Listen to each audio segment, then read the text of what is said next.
play for a while. Jaya Radha Madhava Kunja Bihari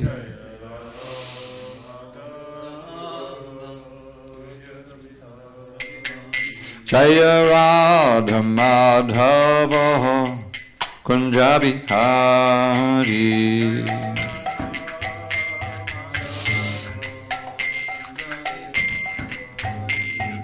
Gopi Janavallabha Girivardhari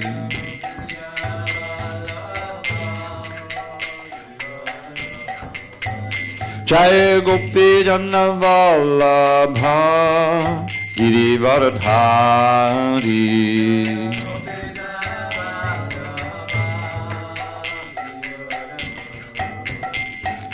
Yashodanandana Vrajajana Ranjana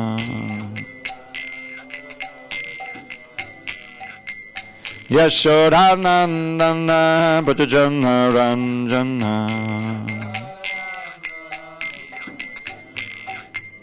Yamunatira Vanachari Yamunatira Vanachari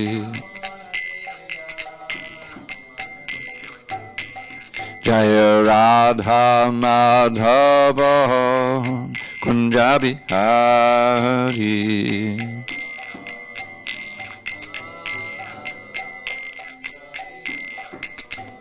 Jaya Radha Madhava Kunja Bihari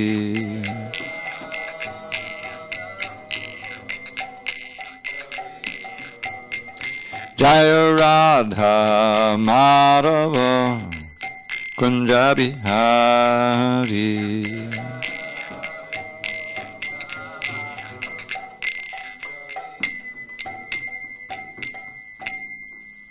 Jai Prabhupada Paramahansa Parvajikacharya Ashtoto that Sri Srimad Divine Grace Srila A.C. Bhaktivedanta Swami Prabhupada Ki Jai ISKCON BBT Founder Acharya Srila Prabhupada Ki Jai Jai Om Vishnupad Paramahansa Parvajikacharya Ashtoto that Sri Srimad Divine Grace Srila Bhakti Siddhanta Saraswati Thakur Ki Jai Ananta Koti Vaishnavina Ki Jai Namacharya Srila Haridas Thakur Ki Jai Grantaraj Srimad Bhagavatam Ki Jai Samaveda Bhaktivinoda Ki Jai.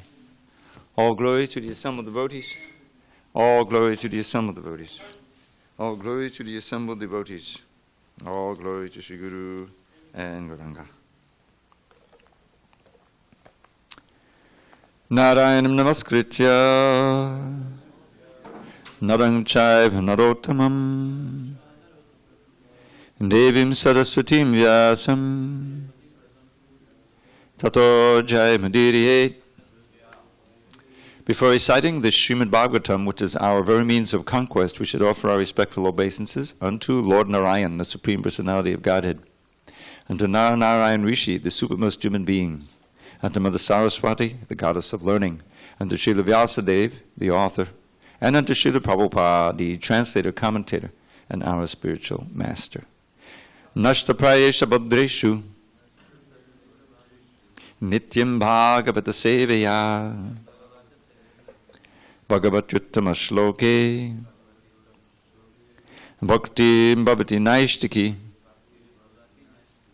By regular attendance in classes on Srimad Bhagavatam and by rendering devotional service to the pure devotee, all that is inauspicious within the heart is destroyed almost to nil, and loving devotion to the Supreme Lord, who is glorified in transcendental songs, is established as an irrevocable fact.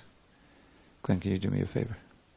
Just take the edge off these lights, bring it down maybe 10%. All of them.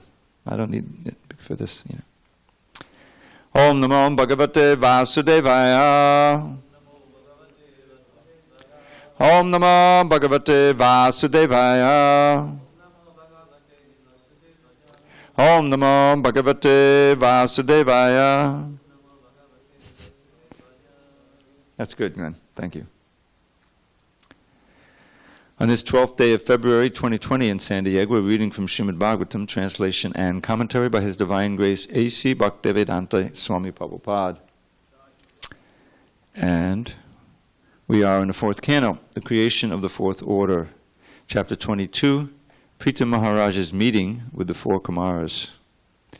And we're on text 26. All right, so I was requested, word by word. Yada Ratir Brahmani Naishtiki Puman. Okay.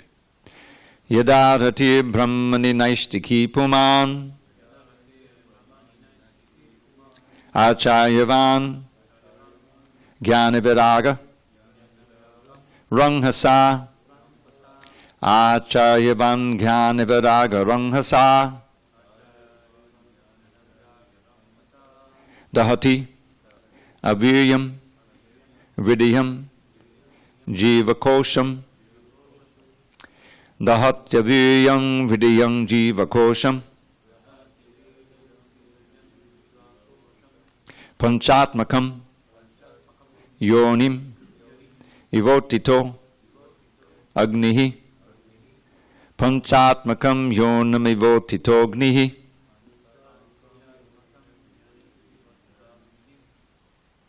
Yada Rati Brahmani Naishtiki Puman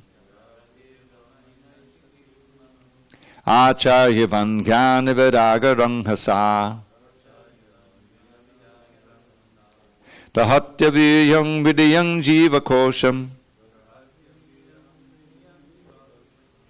Panchatmakam Yonam Ivotito Agnihi Yada Rati Brahmani Naishtiki Puman Acharyavan Jnanaviraga Ranghasa Dahatyaviryam Vidiyam Jivakosham Panchatmakam Yonam Ivotito Agnihi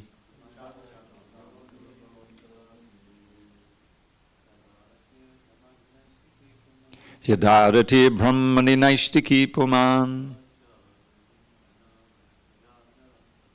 Acharyavan Jnanaviraga Ranghasa Dahatyaviryam Vidiyam Jivakosham Panchatmakam Yonam Ivotito Agnihi Yadarati Brahmani Naishtiki Puman Acharyavan Jnanaviraga Ranghasa Dahatyaviryam Vidiyam Jivakosham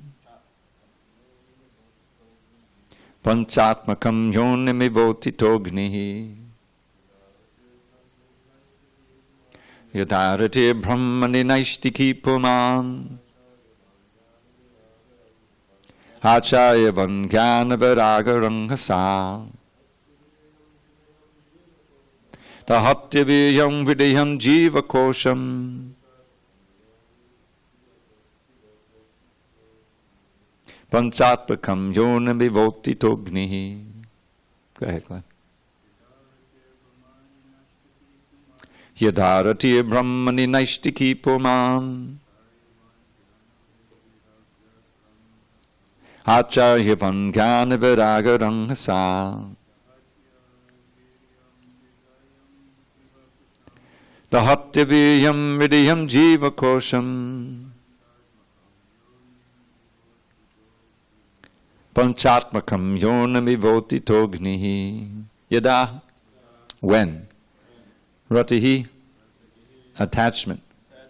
Brahmani, in the Supreme Personality of Godhead. Naishtiki, fixed. Puman, the person. Acharyavan, completely surrendered to the spiritual master. Jnana, knowledge. Viraga, detachment. Ranghasa, by the force of. Dahati, burns. Aviryam, impotent. Hridayam, within the heart. Jiva kosham, the covering of the spirit soul. Pancha atmakam, 5 elements. Yonim, source of birth. Eva, like. Uttitaha, emanating. Agnihi, fire. Translation. So this is Sanat Kumar continuing to speak to Maharaj Prithu. Upon becoming fixed in his attachment to the Supreme Personality of Godhead, by the grace of the spiritual master and by awakening knowledge and detachment, the living entity situated within the heart of the body and covered by the 5 elements burns up his material surroundings exactly as fire arising from wood burns the wood itself. Purport. It is said that both the Jivatma, the individual soul, and the Paramatma live together within the heart. In the Vedic version, it is stated, Vriddhi Hyayam Atma. The soul and supersoul both live within the heart. The individual soul is liberated when it comes out of the material heart or cleanses the heart to make it spiritualized. The example given here is very appropriate. Yonim ivotitognihi. Agni, or fire, comes out of wood, and by it the wood is completely destroyed. Similarly, when a living entity increases his attachment for the Supreme Personality of Godhead, he is to be considered like fire. A blazing fire is visible by its exhibition of heat and light. Similarly, when the living entity within the heart becomes enlightened with full spiritual knowledge and detached from the material world, he burns up his material covering of the 5 elements, earth, water, fire, air, and sky, and becomes free from the 5 kinds of material attachments, namely ignorance, false egoism, attachment to the material world, envy, and absorption in material consciousness. Therefore, Panchatmakam, as mentioned in this verse, refers to either the 5 elements or the 5 coverings of material contamination. When these are all burned into ashes by the blazing fire of knowledge and detachment, one is fixed firmly in the devotional service of the Supreme Personality of Godhead. Unless one takes shelter of a bona fide spiritual master and advances one's attraction for Krishna by the spiritual master's instructions, the 5 coverings of the living entity cannot be uncovered from the material heart. The living entity is centered within the heart, and to take him away from the heart is to liberate him. This is the process. One must take shelter of a bona fide spiritual master, and by his instruction, increase one's knowledge in devotional service, become detached from the material world, and thus become liberated. An advanced devotee, therefore, does not live within the material body, but within his spiritual body, just as a dry coconut lives detached from the coconut husk, even though within the husk. The pure devotee's body is therefore called Chinmaya Sharira, spiritualized body. In other words, a devotee's body is not connected with material activities, and as such, a devotee is always liberated, Brahma Bhuyaya Kalpate, as confirmed in the Bhagavad Gita 14:26.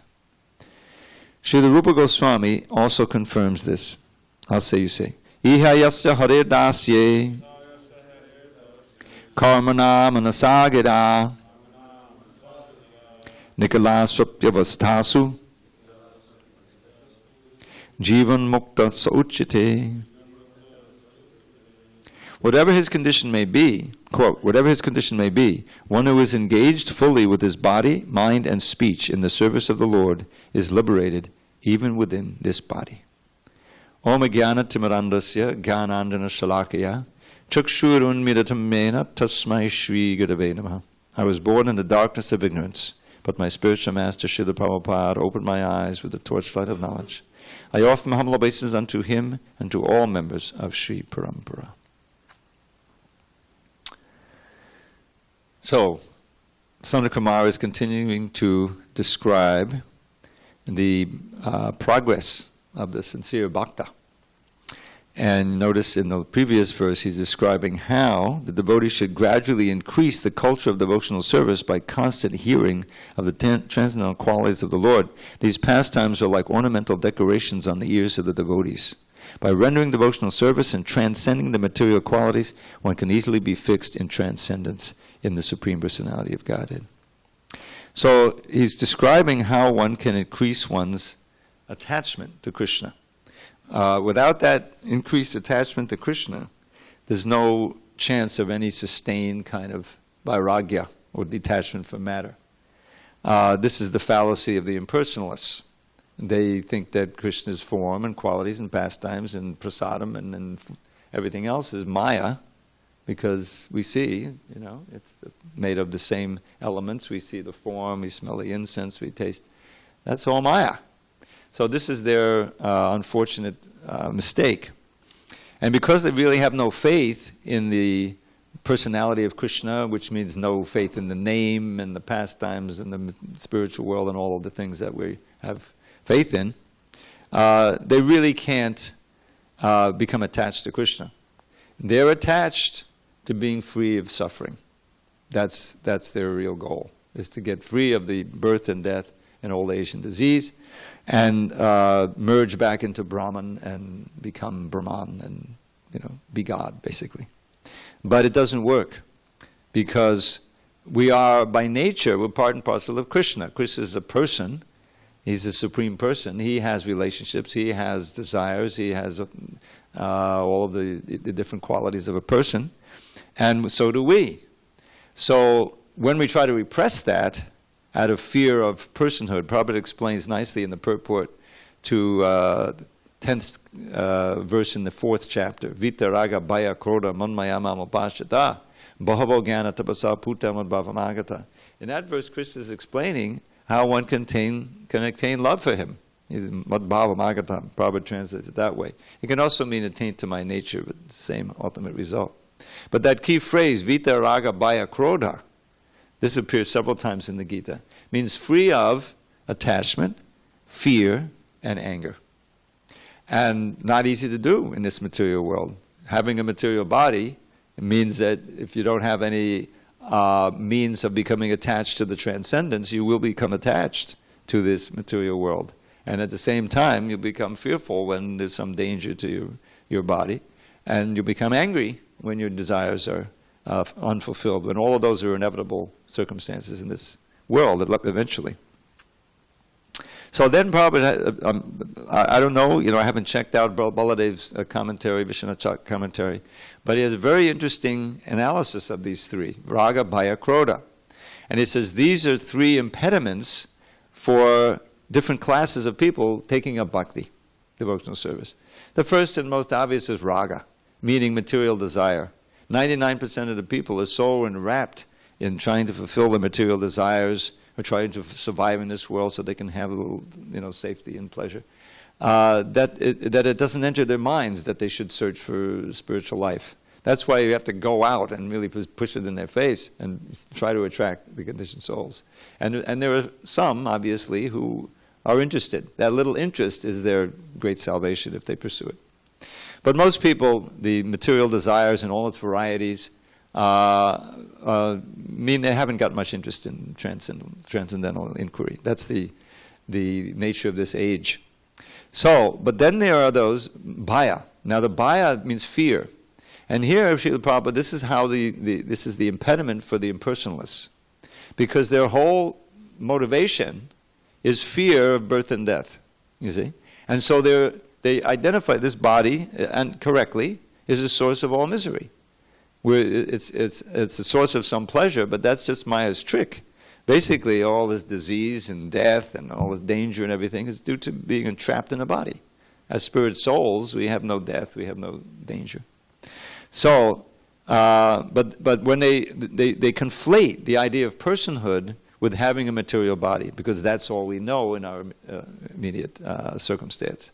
Person means, I know a person. All you guys are persons. You have a form and everything. So that's their mistake. And so they're afraid of having another material body, so they don't even consider the idea of the spiritual body. And therefore, they reject bhakti, and they try this impersonal thing, and it ultimately doesn't work. And then finally, the anger. The anger has to do with the voidists. We have the impersonalists and the voidists. So here there's a distinction. Impersonalists, classically, the Mayavadis say, it's not that everything is void. There is a reality, Brahman, but it has no variety. That's the nirvishesha that Prabhupada is saving us from. No variety, that's literally what it means. No variegatedness. It's just homogeneous light and consciousness, and that's who we are, that's who we should try to merge it. So the void is characterized by the high Buddhists who really get into the philosophy. They want to, as Prabhupada uses this phrase, dismantle the body, dismantle everything, and merge into the void, and that way we'll be peaceful. Nirvana. The same idea as the fear is there, fear of rebirth and death. So here, Sanat Kumara is contrasting. His whole description so far has been first of all, he praises Prithu for already having a taste for listening to and hearing about Krishna. This is, Prabhupada says, this is the first prerequisite for going back to Godhead, is being attached to hearing about Krishna. And that needs to be developed, because in our present state we have so many things to hear. Very beginning of the second canto begins with this condemnation by Shukadeva of all the different subject matters people have to hear, except for Krishna. So he praises Parikshit for his question because it relates to Krishna, and then he begins to describe materialistic attachment. So Sandakumara has explained to Prithu how to increase this rati, and then now he's saying, upon becoming fixed in this attachment, rati brahmani naishtiki. Now brahmani here, it's explained. I think I was reading Vishwanath's comments on this, that brahmani could be mistaken for Brahman, but here in context it must be the Supreme Brahman, the personality of Godhead in the context. So attachment for the Supreme Lord, naishtiki. Now this word keeps coming up, nishta. Every morning before I give class, this word is there, right? Nashta prayashu badreshu, nityam bhagavata sevya, bhagavatsaptaha, bhakti bhavati, naishtiki. So what is he saying? The same idea is there in the second chapter. Is that by hearing about Krishna, Shunvatam Sukata Krishna, Punyashavanakir, Krishna within the heart, he's cleansing. He's getting us ready to get free of this jiva kosha. Jiva kosha is it's like a, what is the silkworms in the cocoon? The body is like a cocoon. It's gross, obviously, but there's also that subtle part, which is the real important, essence, because the body is coming and going, and sometimes we lose pieces of it, But it's the subtle body that really keeps us entrapped. So that needs to be burned up or dissolved. There's another reference I'll share in a minute, but Kapila Dev says the same thing. That bhakti dissolves the subtle body, just as food, just as your digestion dissolves your food. So this verse I chant every morning, describing how important it is to serve the two Bhagavats. The person Bhagavat comes up in right here, Acharyavan, and of course the Bhagavatam, the Srimad Bhagavatam. If you're regularly serving by hearing, and then Krishna's acting within to purify, then your impurities, your abhadras, your anarthas are destroyed almost to nil. Not to nil. Prayeshu means there's a lot of progress being made. It's not you're not completely pure yet. Nashta prayeshu abhadreshu nityam bhagavat yuttama shloke, by developing your bhakti, your love, attachment to Krishna. Bhakti bhavati naishtiki. Then your devotional service becomes fixed. Now what is that fixed devotional service? That nishta. Naishtiki, nishta, you can see the related words. Nishta is the noun, the state of being fixed, and naishtiki is the description. Being is the adjective, being fixed. So that's described, again, we refer back to this wonderful description by Rupa Goswami in his Bhakti Rasamrita Sindhu, the progression from faith to love, from Shraddha to Prem. You see? Now, the Naishtiki or Nishta is firm faith. When he talks about the first step being Shraddha in this step, this is preliminary Shraddha. Prabhupada says it's like interest. Someone reads a book, or they get online, and they meet a devotee somewhere, and then they come to the temple. That interest and respect, that respect has to be there. Remember our CREST test? Did you ever hear about CREST test? It's very practical for managers. Who can enter the temple and who can stay in the temple? Cress. C is clean, cleanliness, respectfulness, sober, and sane. You have to be clean, respectful, sober, and sane. Then you can temple. Not always so easy to meet that. So that respect, that's the preliminary shraddha that brings you into the association of devotees. That's all actually being described right here. And in that association of devotees, you hear about Krishna. That's sadhu sangha. The most valuable thing is to hear pure sound vibration. And that sadhu sangha, that deepens your faith. Then your faith becomes greater. Oh, maybe I should try this too. Do you have a set of beads, Prabhu? No, could you borrow one? Yeah, and then you're chanting Hare Krishna. That's bhajana kriya. That begins, right? And the more you hear, of course, reading the books is important on your own, but being in the association. And so you begin the process of anartha nivritti, which can take lifetimes, depending on how quickly you want to go. It's all depending on your sincerity and your faith. And so that anartha nivritti culminates in the nishtha.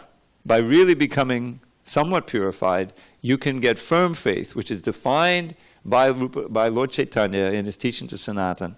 Shraddha, Shabde, Vishwas, Kohe, Sudha, Dhanishtroy, Krishna Bhakti, Koli, Sarva Karma Kritahoy. That real firm faith means to be have complete conviction that just by practicing Krishna consciousness, all my aspirations will be fulfilled. I don't have to, there's nothing else.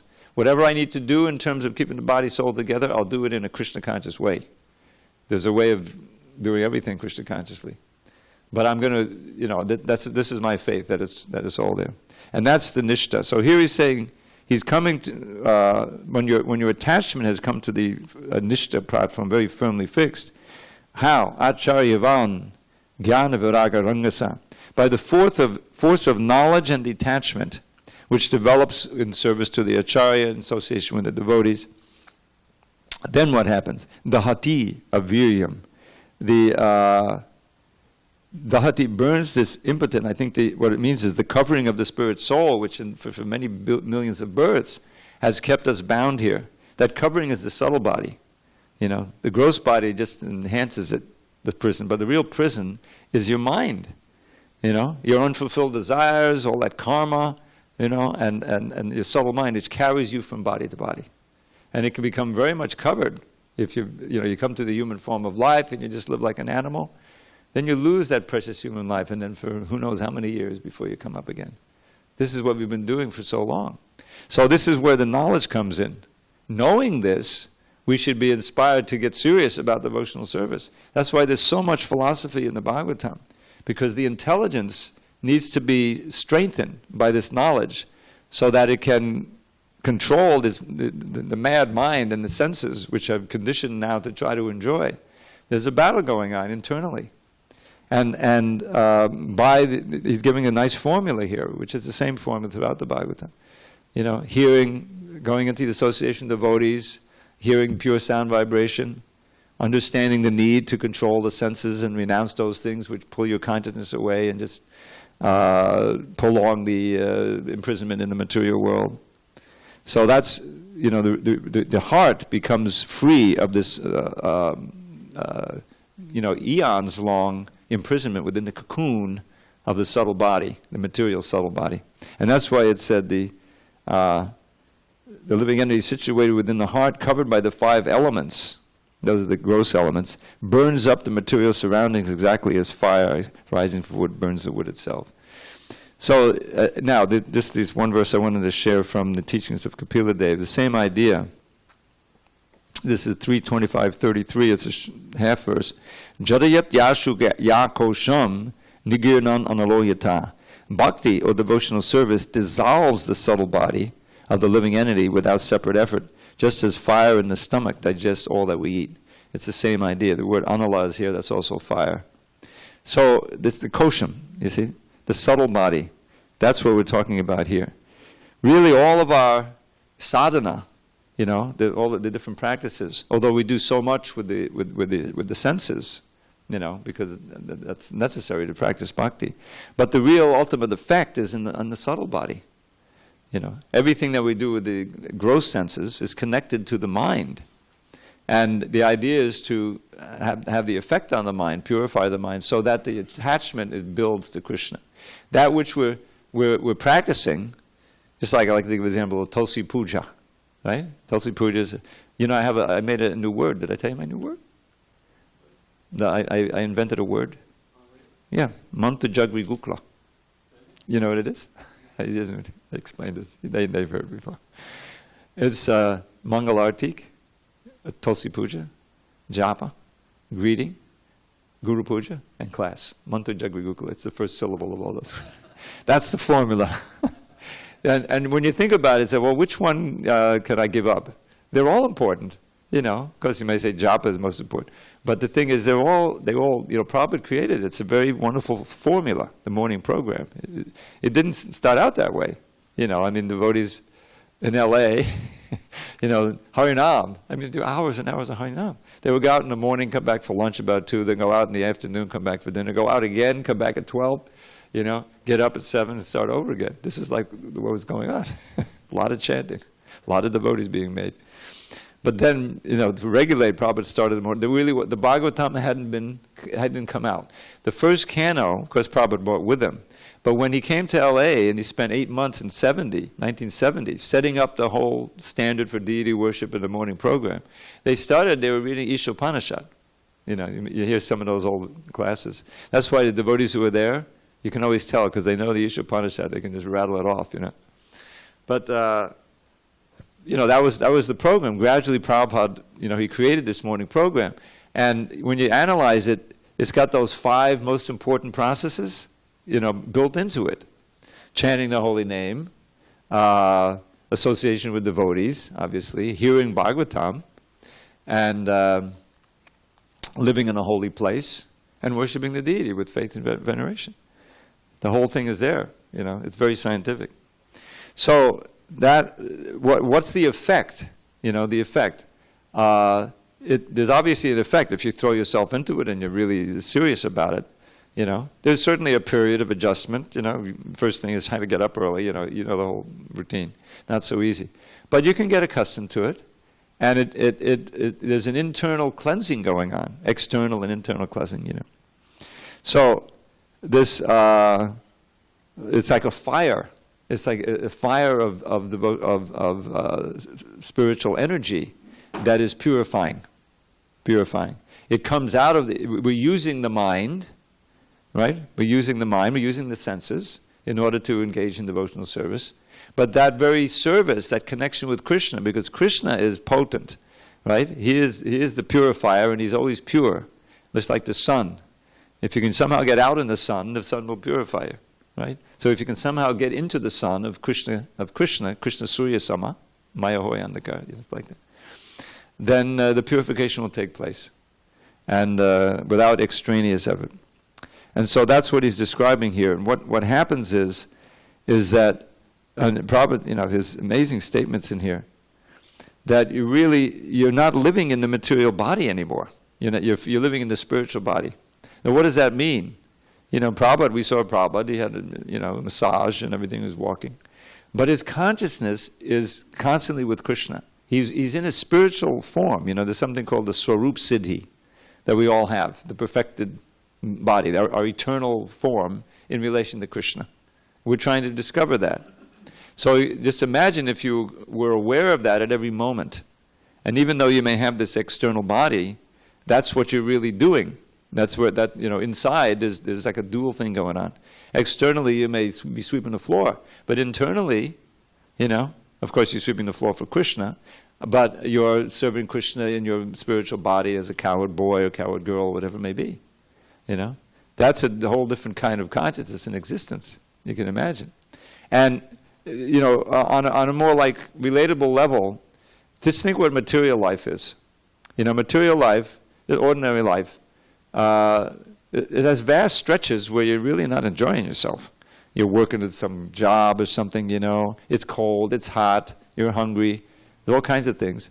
And then at a certain point, there's a relief of the misery. You eat something, or you meet somebody, you have fun, and there's a few hours of you can think, oh, I'm having a good time, But basically, it's a struggle. And as you get older, and things change, and you may not get so older. Just like suddenly you're homeless. We have so many homeless, and it's just a nightmare. It's just hard for me to understand how you can exist like that. With no security and where you're going to wash. Then there's a whole bunch of karma that's going on there.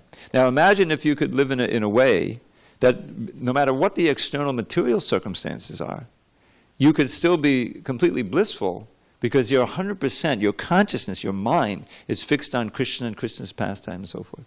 Think of Prahlad Maharaj. He proved it.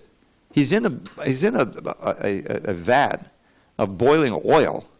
His father's trying to kill him, demonic father. Just imagine what kind of consciousness that is. And he's not being affected. He's protected by Krishna, and internally he's enjoying. He says, Naivod Vijay Padadadatya Vaitaran Twadvi Yagayan Mahamrata Magna Chitta. I'm in the vat of boiling oil, but I'm feeling like I'm in an ocean of nectar because I'm chanting your glories. Now, isn't that a state to try to achieve? It's not impossible. Because Krishna is eternal, we have our eternal form, youthful form, no old age, disease, and death, maybe on a subtle platform, but that's where we live anyway. We're already living on a subtle platform. The only reason why we feel pain is because this gross body is connected to the subtle body through the nerves and everything.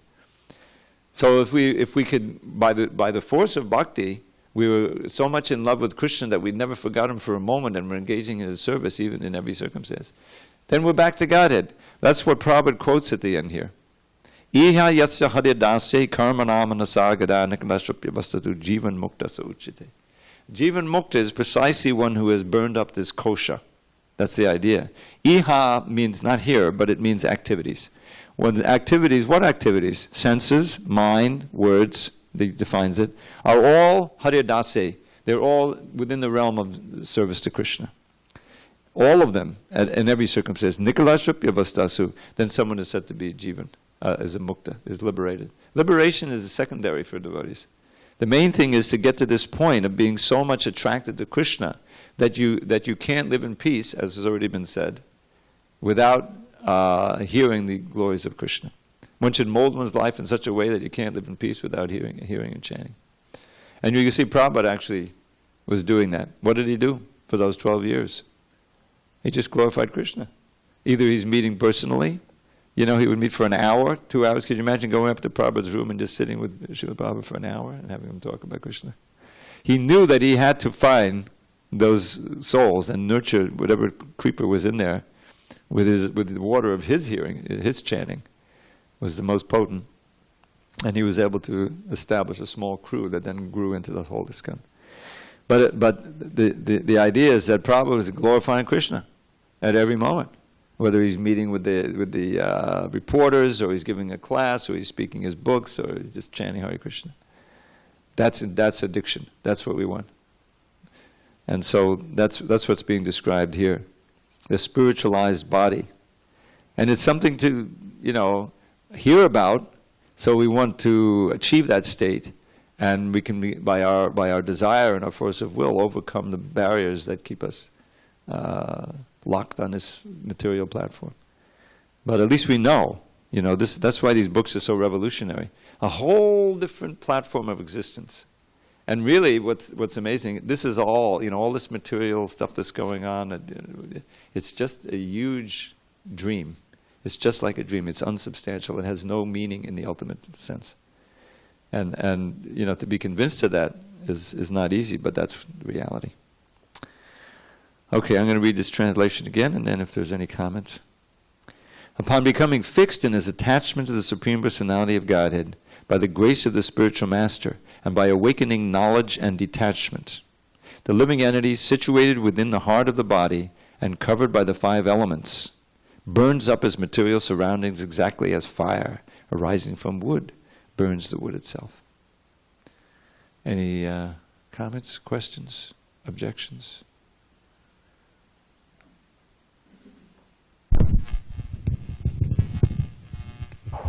Jai, thank you, Prabhu, for Hare the Krishna. lecture. I'm I'm always making noise. No, I think it's that particular mic. Have statics. It's ecstatic static.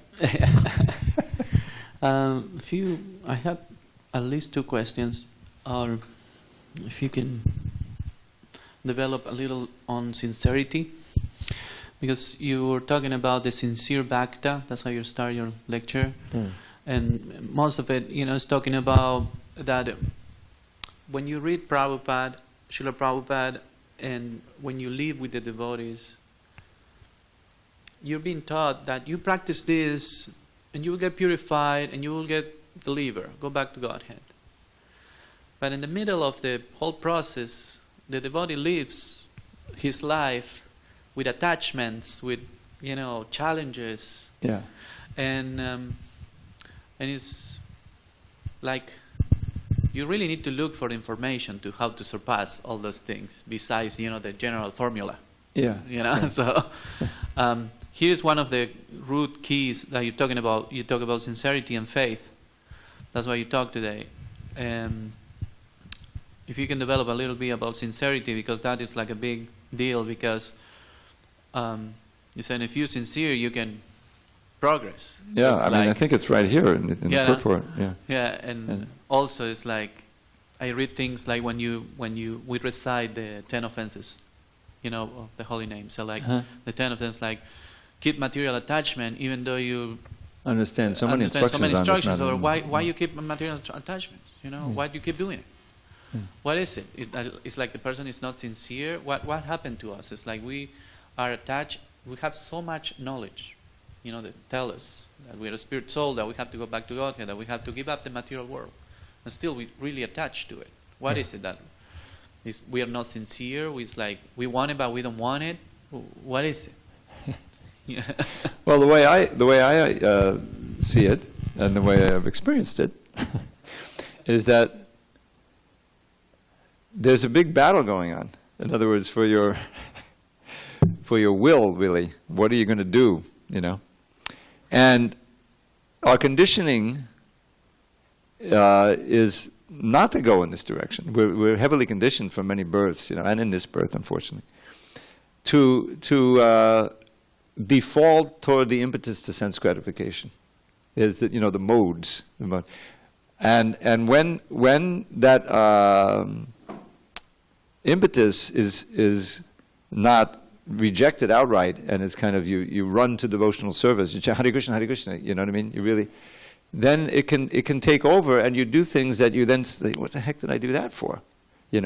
And there's kind of a battle going on, and so this is coming back again to the morning program, because that's a structured thing. Obviously, there's time, you're supposed to be there. And bring your mind also, Prabhu, in other words, be there, not just niyamagraha, going through the motions. So there's so much instruction we have. There's no doubt what we're supposed to do. At least that we have. And what is it that gives us the impetus to do the right thing? Let's analyze that. And the way I see it, and I understand it, is that like when Prabhupada started the movement, basically he started it with chanting. If somehow or other you made your way upstairs in that loft, the chanting would be there, the music is there, attractive, and you can get involved. And that itself, participating in the chanting, even if you're just hearing, but especially if you're also chanting, which many did, then that opens up another realm of experience, which can fortify your faith. Because now you have some, I don't want to say realization, but there's some experience there. It's something that you haven't experienced before. There was a little pleasure there, where there was something going on. And then when the Acharya, the books explain what you just experienced, you can feel that, okay, now I understand what that was. I want to explore that. I want to expand it and strengthen it. And here's what you do. Okay, regular chanting. The japa is so important to get regular in that. And so the ashram, if you're fortunate enough to spend time in the ashram, even how many years? I mean, I had 2 years basically within the ashram environment, and part of everyone's an individual, I already burned out a lot of my material thing. I wasn't like drawn to, you know, rock music or this or that or anything. And so it was, I was fortunate in that, you know, that was, you know, whatever. But it just, you know, all I can bring it back to is that, you know, what I experienced and what the movement was built of in the, a lot of chanting, a lot of kirtan. And that's supposed to be a staple for us. You know, Prabhupada really, really stressed when he was here, the morning and the evening program, which is built around kirtan classes, you know, and I mean, we used to hear Krishna book, you know, and it gave a real family, that because you need to have that peer pressure. So here I am, it's 3:30 or it's 3 o'clock, whatever, you know, and I really would like to turn over in the sleeping bag and just go back to bed. It's just too much, you know.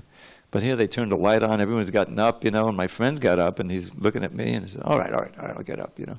You make the decision, and after a while it becomes easier because you become habituated, conditioned, good conditioning. So sincerity is you know, is kind of a sustained sense within yourself that I'm going to push through all the difficulties.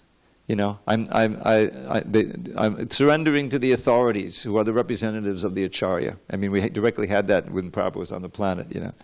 And that's really the strength of it. Here's my temple commander, resident, whoever it is, or my more experienced devotee, saying, this is what we're supposed to do, Prabhu.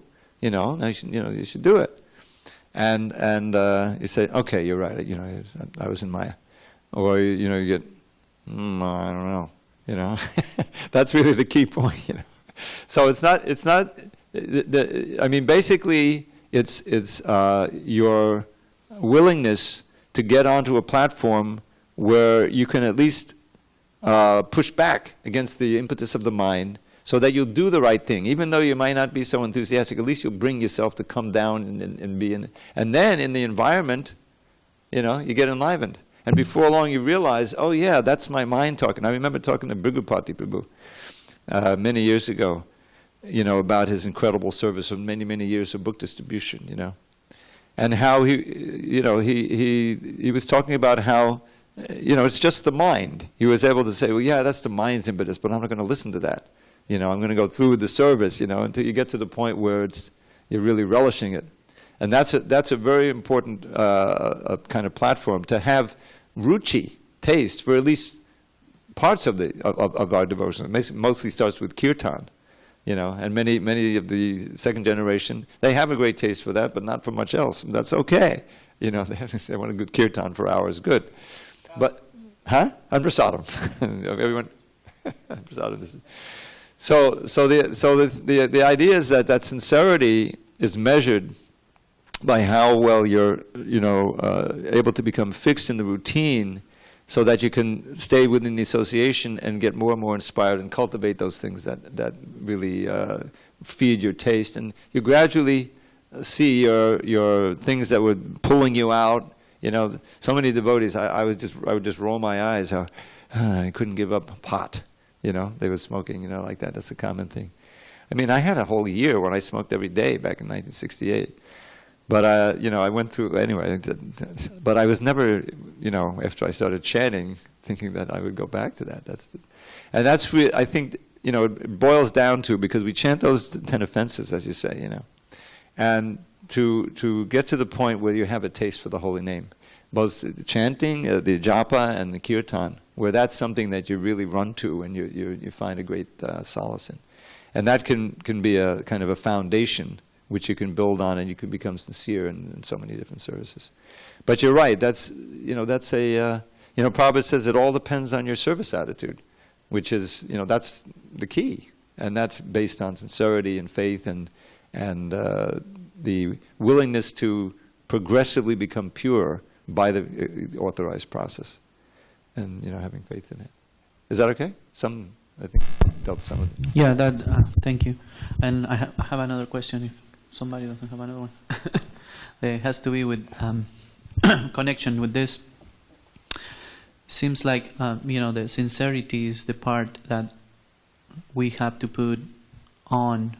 We have to push ourselves to be sincere, to be, you know, trying to do the right thing, you know, like you said. And what if you don't have that? What if you don't have, you know, that maturity, that character to push yourself, So I was thinking, it was mentioned in the purport to find a bona fide spiritual master. It's there in the verse. Acharya Van. Yeah. It's right there. To look for the spiritual master is like a mentor. Yes. Somebody who teach you, guides you, push you to do the right thing. Yes, if you find that's invaluable. It's a very essential. And my question is, if you can develop a little bit regarding the importance to be connected to that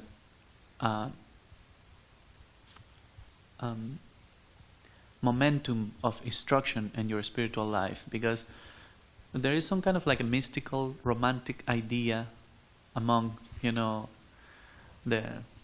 I would say like an urban legend kind of, feeling, the devotees that I got initiated and that's all I needed, and I don't need, like a touch basis all constantly with a guidance, or, I write my spiritual master once a month.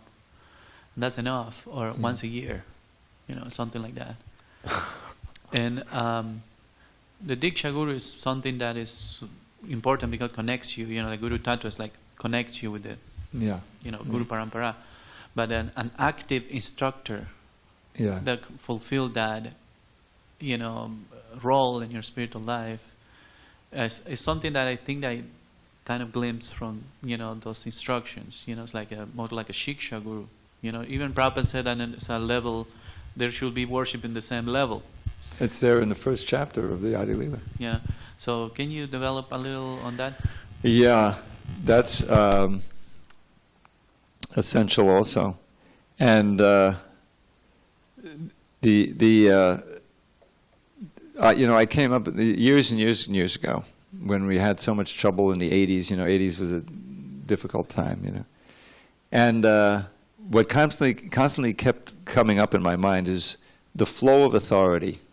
The flow of authority coming from Krishna through the Parampara through Prabhupada had been disrupted.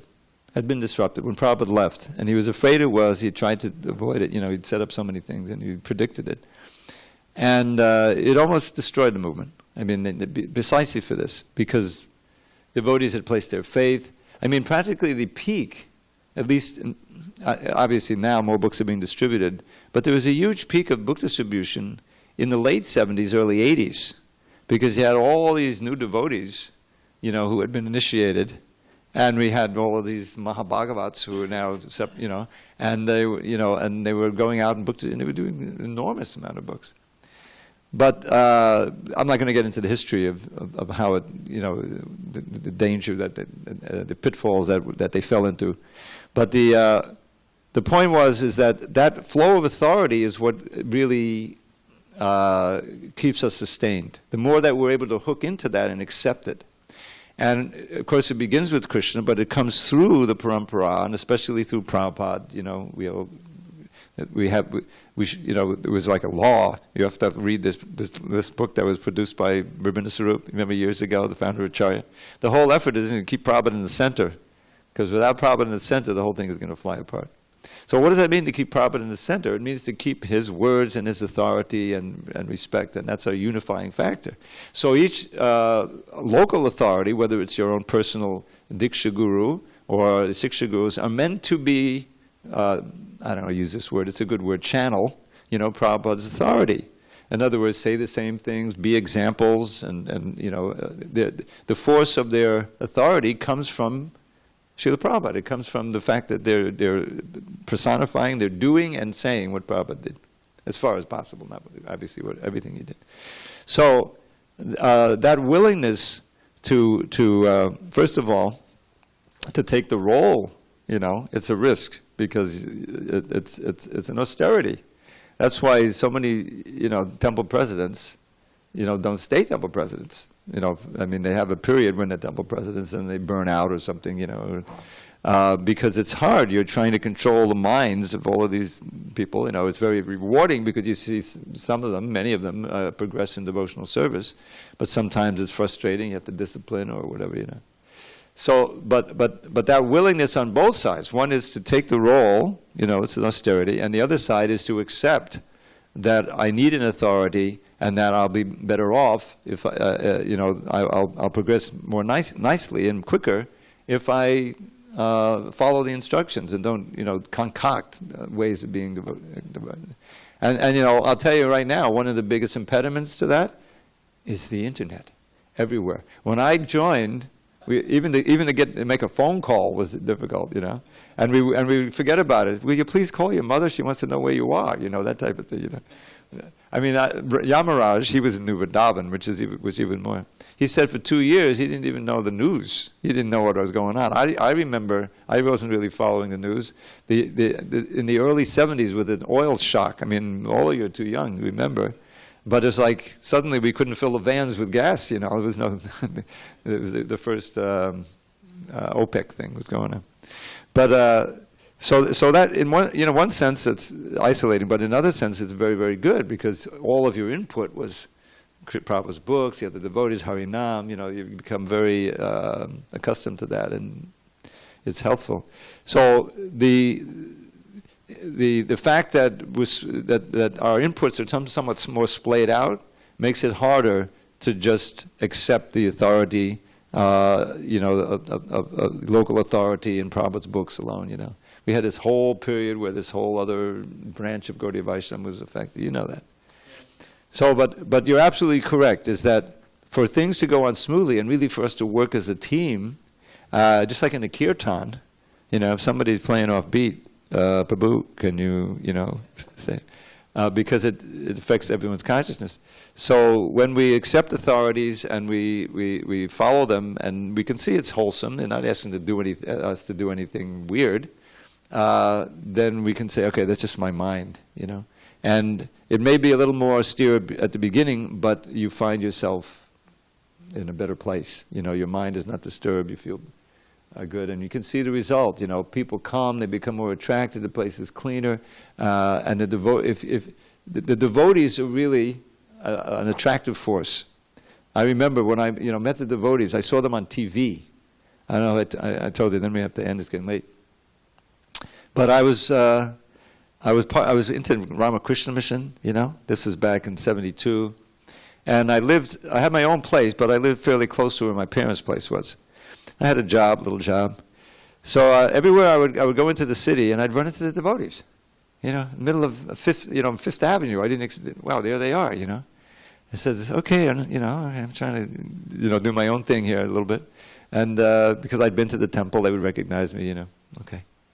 So then I said, I got to get away from all this Hare Krishna. So let me go watch some TV. So I didn't have a TV, so I went to my parents' place, turned on the TV, black and white.